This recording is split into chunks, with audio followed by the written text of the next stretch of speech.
जी अस्सलाम वालेकुम स्टूडेंट्स, कैसे हैं आप लोग। उम्मीद है आप लोग खैर ऑफियर से होंगे। आज की वीडियो में हम 10th क्लास केमिस्ट्री का फर्स्ट चैप्टर जिसका नाम है states of matter and phase changes उसे देखेंगे। अगर आपकी पेरेंट स्क्रीन जो कि आपकी बुक के लास्ट में दी गई है, अगर हम उसे देखें तो ये chapter very very important chapter है, क्योंकि आपके टोटल जो 60 नंबर का पेपर है उसमें से 10 नंबर का सिर्फ इस पहले चैप्टर से ही नंबर आ जाने हैं। ठीक है, तो जो 60 आपके टोटल मार्क्स हैं, अगर आप सिर्फ ये पहला चैप्टर करें तो आपके 10 मार्क्स कन्फर्म है।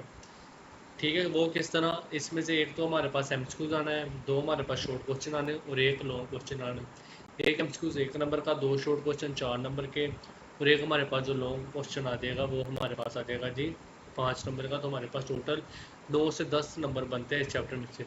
तो हम इस जितनी इंपॉर्टेंस इस चैप्टर की हम उसी लिहाज से इसको देखेंगे। इंशाल्लाह इसकी हर चीज़ को बगौर जायज़ा लिया जाएगा। इसका हर चीज़ को हम कंसेप्चुअली देखेंगे और किस तरह बोर्ड के पेपर में आपने वो सवाल लिखना है।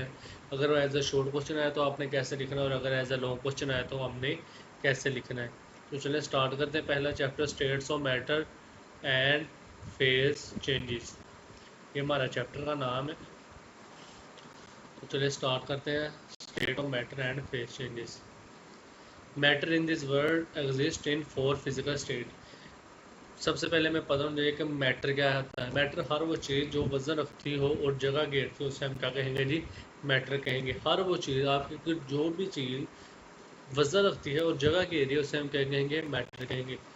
आपकी किताब लिखती है कि इस दुनिया में मैटर कितनी किस्म का है जी, 4 किस्म का है। मैटर कितनी फिजिकल स्टेट में मौजूद है, 4 फिजिकल स्टेट में मौजूद है, जिनका नाम है गैस, लिक्विड, सॉलिड और प्लाज्मा। मैटर दुनिया में 4 फिजिकल स्टेट में मौजूद है। फिजिकल स्टेट मतलब ज़ाहिरी हालतों में मादा 4 सूरतों में मौजूद है। एक हो गई गैस, एक हो गई लिक्विड, एक हो गया सॉलिड और एक हो गया प्लाज्मा।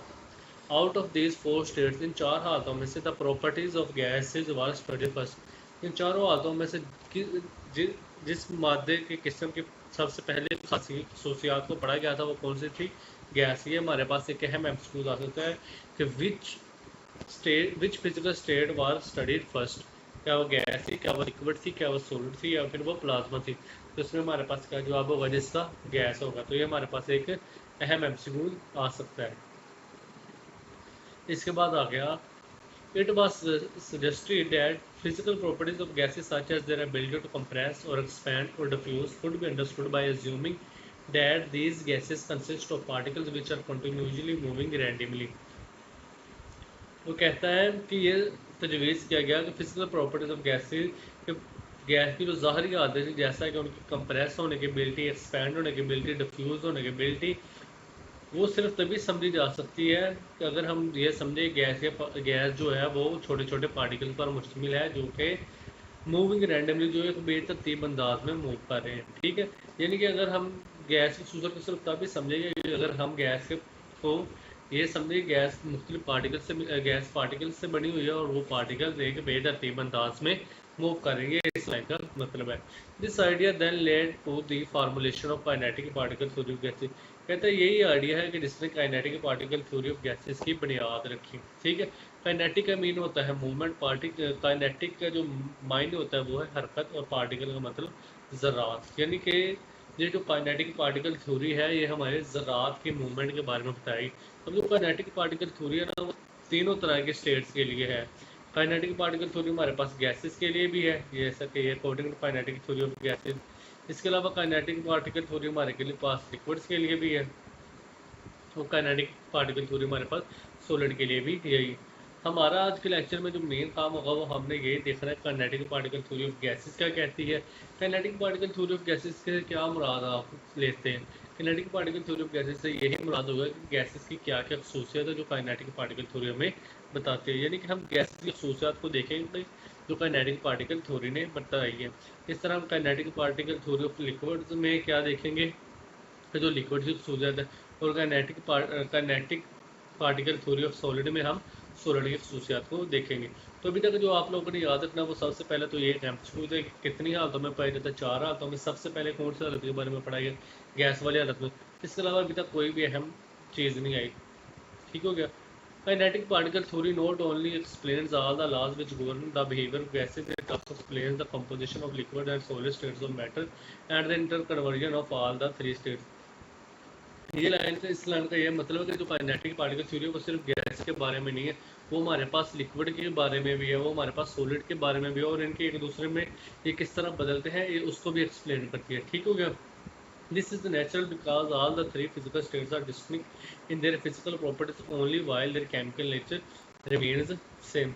कहता है ये नेचुरल सी बात है कि इनकी जो फिजिकल स्टेट्स जो होती हैं वो सिर्फ फिजिकल प्रॉपर्टीज़ में मुख्तलिफ है, फिजिकल प्रॉपर्टीज़ में ही मुख्तलिफ है, लेकिन उनकी केमिकल प्रॉपर्टीज़ क्या है जी सेम है। ये अगेन बहुत ही अहम एमसीक्यूज आ गया हमारे पास कि जो हमारे पास फिजिकल स्टेट है जैसे कि मादा, माया और गैस, किसी भी हालत की उसकी फिजिकल प्रॉपर्टीज़ तो सेम होती है और केमिकल प्रॉपर्टीज़ क्या होती हैं जी, फिजिकल प्रॉपर्टीज़ डिफरेंट होती है और केमिकल प्रॉपर्टीज़ सेम होती है। इससे मैं आम मिसाल समझा देता हूँ। जैसे कि आपके पास अगर पानी माया की शक्ल में जिस तरह सादा पानी होता है, और अगर पानी बर्फ़ की शक्ल में है वो क्या होगा जी सॉलिड होगा, अगर माया की शक्ल में वो क्या है जी लिक्विड है, और अगर हम उसे टेम्परेचर देकर भाप की शक्ल में कन्वर्ट कर लेंगे तो वो भी लिक्विड होगा। अगर आप बाहर से देखेंगे तो तीनों की जो ज़ाहिरी शक्ल है जिससे हम फिजिकल प्रॉपर्टीज कहते हैं वो डिफरेंट होगी। जो हमारे पास बर्फ़ है वो सॉलिड स्टेट में होगी, जो हमारे पास माया है वो लिक्विड, जो पानी है वो लिक्विड स्टेट में होगा, जो हमारे पास भाप है वो गैस की स्टेट में होगी। वो तमाम की फिजिकल प्रॉपर्टीज़ क्या होगी डिफरेंट होगी। लेकिन जब हम उन्हें माइक्रोस्कोप के नीचे देखेंगे तो जो पानी है उसका फार्मूला भी H2 होगा, जो बर्फ़ है उसका फार्मूला भी H2 होगा, और जो भाप है उसका फार्मूला भी H2 होगा। लेकिन यानी कि जो हमारे पास मादे की तीन स्टेट हैं जैसे कि लिक्विड, सॉलिड और गैसेस, इनकी फिजिकल प्रॉपर्टीज़ मुख्तलिफ हो सकती हैं लेकिन इनकी केमिकल प्रॉपर्टीज़ सेम ही रहेंगी। इनकी केमिकल प्रॉपर्टीज़ क्या रहेंगी जी सेम रहेंगी। ये हमारे पास एक अहम एमसीक्यू आ सकता है। Physical states are distinct in their physical properties only while their chemical nature में द सेम, क्योंकि फिजिकल प्रॉपर्टीज़ डिफरेंट होती है जबकि केमिकल प्रॉपर्टीज़ सेम होती है। ठीक है, ये भी हमारे पास एक एमसीक्यू आ गया। इससे पहले हमने एक एमसीक्यू पढ़ लिया था कि आमतौर पर मादे कितनी हालतें होती है, 4 हालतें होती है। किस हालत के बारे में सबसे पहले पढ़ा गया था, गैसेस के बारे में पढ़ा गया। ठीक हो गया। आगे अब हम पढ़ेंगे kinetic particle theory of gases. Kinetic particle theory of gases से क्या हम बता दें कि गैसेस क्या क्या प्रॉपर्टीज है, किसी चीज़ को हम कब गैस कह सकते हैं, या अगर कोई चीज़ गैस है तो उसमें क्या क्या खासियत होगी, तो वो पढ़ते हैं। ये हमारे पास एक शॉर्ट क्वेश्चन भी बन सकता है कि kinetic particle theory of gases क्या है। फिर इसी तरह kinetic particle theory of liquids क्या है, ये लहदा शॉर्ट क्वेश्चन बन सकता है। और kinetic particle theory of solid क्या है, एक लहदा शॉर्ट क्वेश्चन बन सकता है। अगर आप तीनों को बना दें जैसे kinetic particle theory of gases, kinetic particle theory of liquids और kinetic particle theory of solid, तो ये हमारे पास एक लॉन्ग क्वेश्चन भी बन सकता है। तो अगर ये लॉन्ग क्वेश्चन आ गया तो आपने पहले वाली ये बेसिक सी बातें लिख देनी है हेडिंग में, फिर आपने हेडिंग दे देनी है kinetic particle theory of gases की, जिसे मैंने हाईलाइट किया। ठीक है। According to kinetic particle theory of gases are composed of particles. Gases हमारे पास किस पर मुश्तमिल है, पार्टिकल्स ज़रात पर मुश्तमिल होते हैं, which are in a continuous state of random motion in all the possible direction. ये हमारे पास पहला पॉइंट है kinetic particle theory of gases का, जिसके मुताबिक गैसेस हमारे पास पार्टिकल पर मुश्तमिल होती हैं, और वो जो पार्टिकल होते हैं वो कंटिन्यूअस मोशन में होते हैं, यानी लगातार हरकत में होते हैं, रैंडम मोशन में, और उनकी कोई तरतीब नहीं होती, बेतरतीब अंदाज में वो भागे फिरते होते हैं। जिस तरह आप एक मिसाल इस तरह ले लें कि जब आपको तफरी होती है तो प्ले ग्राउंड में जिस तरह बच्चे बेतरतीब अंदाज में भागे फिरते होते हैं, इसी तरह गैस के मालिक्यूल जो है बेतरतीब अंदाज में भागे फिरते होते हैं, और उनकी ये मोशन है जो हरकत है वो हमेशा कंटिन्यूस होती है। हमारे पास पहला पॉइंट आ गया kinetic particle theory of gases का। दूसरा, the pressure exerted by gas is due to collisions of its particles with the walls of the container। अब जब हमें पता है गैस को हम ज़्यादा ना तो नहीं छोड़ सकते, वो किसी न किसी सिलेंडर वगैरह में होगी, किसी न किसी चीज़ के अंदर होगी ना। जब गैस के पार्टिकल हरकत कर रहे हैं बिना रुके और एक रैंडम मोशन में हरकत कर रहे हैं, तो वो सिलेंडर की दीवारों से जाकर टकराएंगे ना। तो जब वो सिलेंडर की दीवारों से जाकर टकराएंगे तो वो एक ख़ास एरिया पर एक फोर्स लगाएंगे जिससे प्रेशर जनरेट होगा। तो the pressure exerted by gas is due to collision of its particle. तो जब गैस के पार्टिकल किसी खास एरिया पर जाकर लगते हैं तो प्रेशर जनरेट होता है। सबसे पहला पॉइंट क्या था कि वो बिना रुके बेतरतीब अंदाज में हरकत कर रहे हैं। जब वो बिना रुके बेतरतीब अंदाज में हरकत कर रहे होंगे तो वो सिलेंडर की दीवारों पर प्रेशर जनरेट कर रहे होंगे। ये इसका दूसरा प्रेशर आ गया। Since the pressure of gas in a container does not change with the time at constant temperature, it is assumed that the collision between it is assumed that the collision between it particle do not involve any loss और gain of energy due to friction. ठीक हो गया। इस line का क्या मतलब है कि जो हमारा अगर हमारे पास जो गैस के पार्टिकल्स है ना, वो चूंकि जब टकराते रहते हैं तो उनसे किसी भी तरह का टेम्परेचर वगैरह भी चेंज होता, ना ही किसी तरह का कोई और एनर्जी चेंज होती है। तो वो ये अज्यूम किया जाता है कि जो गैस के पार्टिकल की मोशन है या जब वो एक दूसरे से टकराते हैं, गैस के पार्टिकल सिलेंडर के द्वारा टकराते हैं, तो उनकी मोशन क्या होती है जी, तो उनकी जो कोलिजन जो टकराव होता है वो क्या होता है जी, वो होता है इलास्टिक कोलिजन। इलास्टिक कोलिजन क्या होता है कि दो चीज़ों का ऐसा टकराव जिसमें उनकी ना एनर्जी चेंज हो ना ही कोई और शायद चेंज हो। लेकिन अगर आप रियल लाइफ एग्जाम्पल में देखें, जब दो या दो से ज़्यादा चीज़ें टकराती हैं तो उधर एक जैसा फॉर एग्जाम्पल धमाका होता है तो वहाँ हीट वगैरह पैदा होती है। लेकिन गैसेज के केस में किसी तरह का टेम्परेचर में इजाफा नहीं होता है, किसी तरह की एनर्जी का लॉस नहीं होता। तो इस वजह से गैसेज की जो कोलिजन या टकराव होता है उसे हम क्या कहते हैं जी, इलास्टिक कोलिजन। सबसे पहला पॉइंट क्या था कि गैस के पार्टिकल बेतरतीब अंदाज में मुसलसल हरकत करते रहते हैं। जब दूसरा पॉइंट, जब वो बेतरतीब अंदाज में मुसलसल हरकत करते रहेंगे तो वो सिलेंडर की दीवारों के साथ प्रेशर लगाएंगे। चूँकि इस प्रेशर के दौरान या टकराव के दौरान किसी भी तरह कोई टेम्परेचर चेंज नहीं होता। लिहाजा ये अज्यूम किया जाता है, ये माना जाता है कि गैस के जो पार्टिकल्स हैं ना, वो इलास्टिक कोलिजन करते हैं। क्यों इलास्टिक कोलिजन करते हैं? क्योंकि अगर इन इलास्टिक कोलिजन होती तो टेम्परेचर वगैरह लाजमी चेंज होना था। चूँकि टेम्परेचर वगैरह कोई चेंज नहीं हो रहा, इसलिए ये माना जाता है कि इनकी कोलिजन क्या होती है जी, इलास्टिक कोलिजन होती है। 3 पॉइंट हो गए। आगे, the attractive force between the particles of gas are assumed as negligible since the particles are widely apart at low pressure। वो कहता है गैस के मालिक्यूल्स एक दूसरे से इतने दूर होते हैं, इस वजह से उनके दरमियान किसी भी किस्म की कोई फोर्स मौजूद नहीं होती लो प्रेशर के दरमियान। लेकिन अगर हम हाई प्रेशर कर देंगे तो गैस के पार्टिकल एक दूसरे के करीब आ सकते हैं, तो उनमें किसी थोड़ी सी जो हमारे पास है फोर्सेज वो बन सकती है। लेकिन आम हालात में गैस के पार्टिकल एक दूसरे से बहुत ज़्यादा दूर होते हैं, इस वजह से उनके दरमियान किसी भी तरह की कोई भी फोर्स मौजूद नहीं होती। ठीक हो गया, अट्रैक्टिव फोर्सेज मौजूद नहीं होती। आगे, the average kinetic energy of the particles is directly proportional to the temperature measured on Kelvin scale. The average kinetic energy is the same for all gases at the same temperature. इसका क्या मतलब है कि जो gas के particle जो भागते फिर रहे हैं, वो उनकी स्पीड किस बात पर डिपेंड करती है? उनकी स्पीड सिर्फ टेम्परेचर पर डिपेंड करती है। अगर हम टेम्परेचर ज़्यादा बढ़ा देंगे तो उनकी स्पीड भी बढ़ जाएगी, अगर हम टेम्परेचर कम कर देंगे तो उनकी स्पीड भी कम हो जाएगी। द एवरेज काइनेटिक एनर्जी यानी भागने की जो उनकी एनर्जी वो particle is directly proportional to the temperature measured on Kelvin scale. अगर हम टेम्परेचर किस पर मेजर करें? केल्विन स्केल पर। The average kinetic energy is same for all gases at the temperature.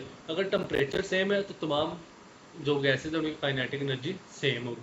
तो अभी तक हमने जो 4-5 पॉइंट पढ़े kinetic particle theory of gases के, वो क्या क्या? सबसे पहला ये कि गैस के पार्टिकल बेतरतीब अंदाज में हर तरफ हरकत करते रहते हैं। ये पहला पॉइंट हो गया, इसे आप अपने अल्फाज में लिख सकते हैं। दूसरा पॉइंट हो गया, जब वो बेतरतीब अंदाज में हर तरफ हरकत करते रहते हैं तो उससे दो नतीजे निकलते हैं। पहला नतीजा कि वो आपस में टकराएंगे, दूसरा कि वो सिलेंडर की दीवारों से टकराएंगे।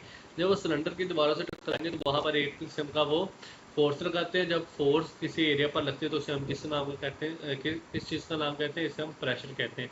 लिहाजा गैस के पार्टिकल सिलेंडर की दीवारों पर प्रेशर एग्जर्ट करते हैं। तीसरा, क्योंकि इस दौरान क्योंकि जब गैस के पार्टिकल आपस में या सिलेंडर की दीवारों से टकराते हैं, इस दौरान किसी किस्म का टेम्परेचर वगैरह चेंज नहीं होता, किसी किस्म की एनर्जी चेंज नहीं होती। तो इसलिए जो गैस के पार्टिकल की कोलिजन है वो क्या है जी? इलास्टिक कोलिजन है।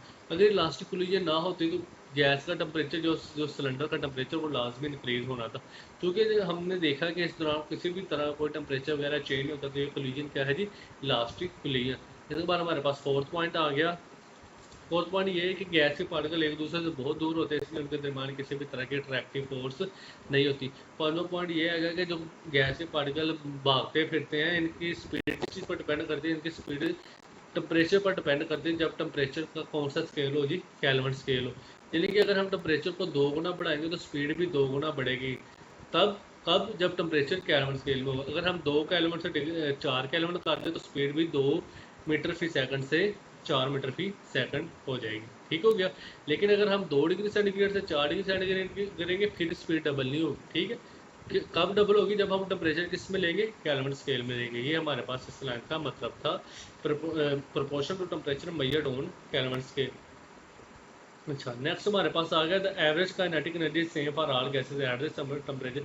अगर टेम्परेचर सेम है तो तमाम गैसेज की काइनेटिक एनर्जी सेम रहेगी। यानी कि अगर हमने एक अमोनिया गैस ली हुई है, एक हमारे पास कार्बन डाइऑक्साइड गैस, दोनों लैदा सिलेंडर में, और उनका टेम्परेचर हमने सेम रखा हुआ तो उनकी काइनेटिक एनर्जी भी क्या होगी जी? सेम होगी। ये बात आप लोगों ने याद रख लेनी।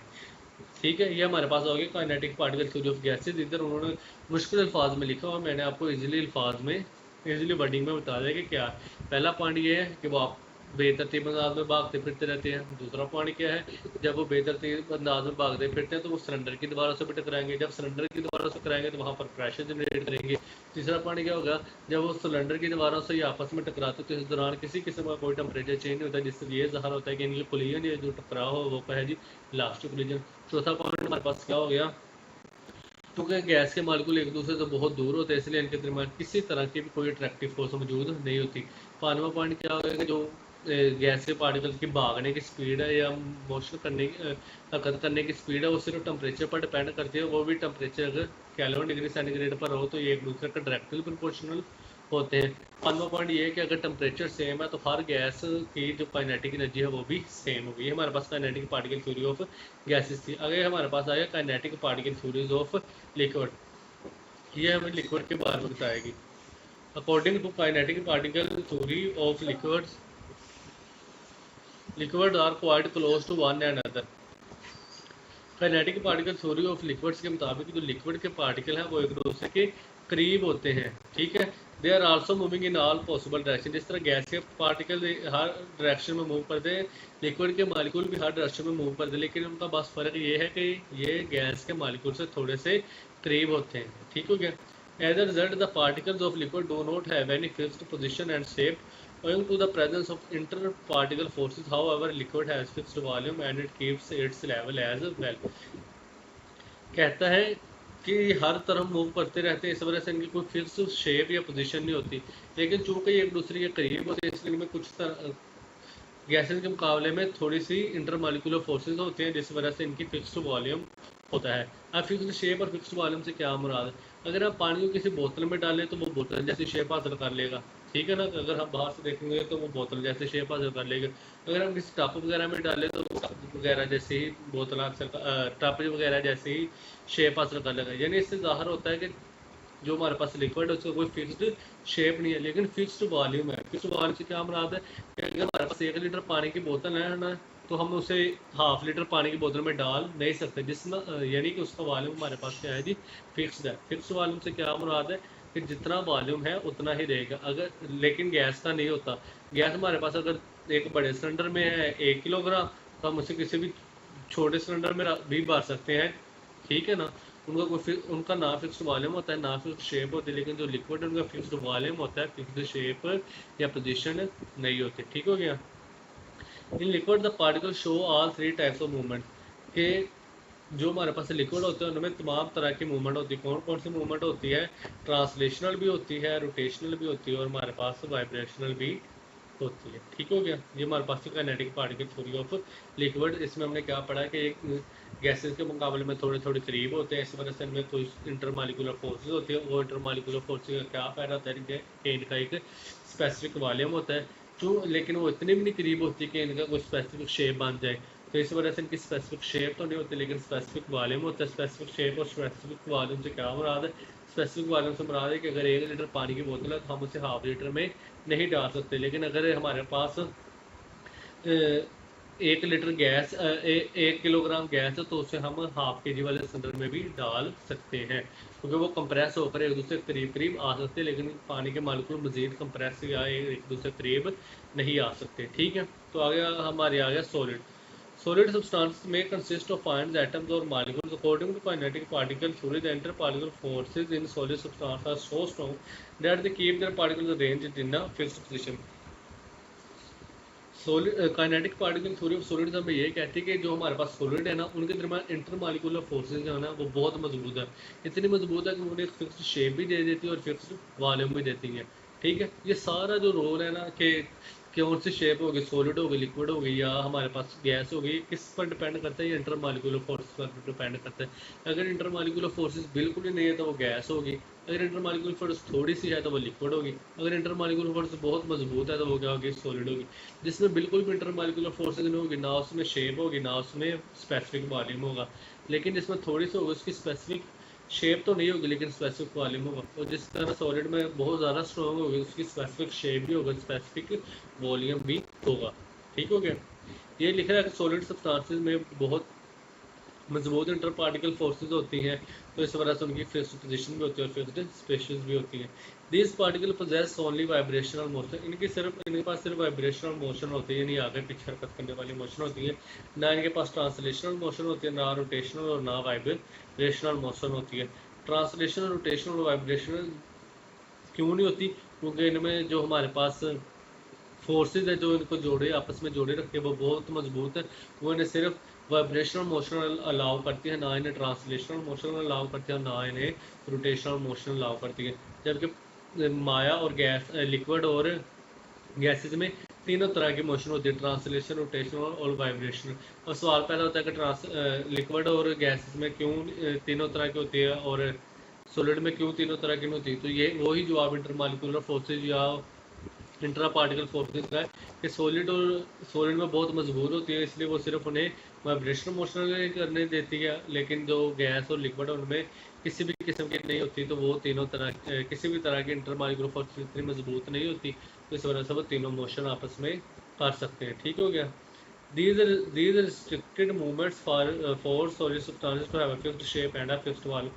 कहता है कि ये जो मूवमेंट है उनकी ना हरकत करने, ना उनके पास जो ट्रांसलेशनल मोशन है, ना उनके पास रोटेशनल मोशन है, इसी वजह से उनके पास एक फिक्स्ड शेप और एक फिक्स्ड वॉल्यूम होता है। ठीक है।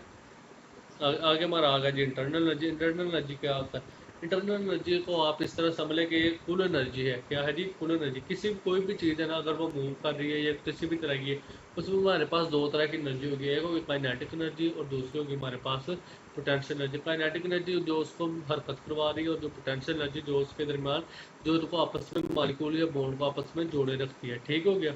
अगर हम उनकी काइनेटिक एनर्जी और पोटेंशियल एनर्जी, काइनेटिक एनर्जी जो उसको हरकत करवा रही है और पोटेंशियल एनर्जी जो उसके बॉन्ड को आपस में जोड़े रख रही है, ठीक है, अगर हम इन दोनों को मिला दें तो उसे हम टोटल को क्या कहेंगे जी? इंटरनल एनर्जी कहेंगे।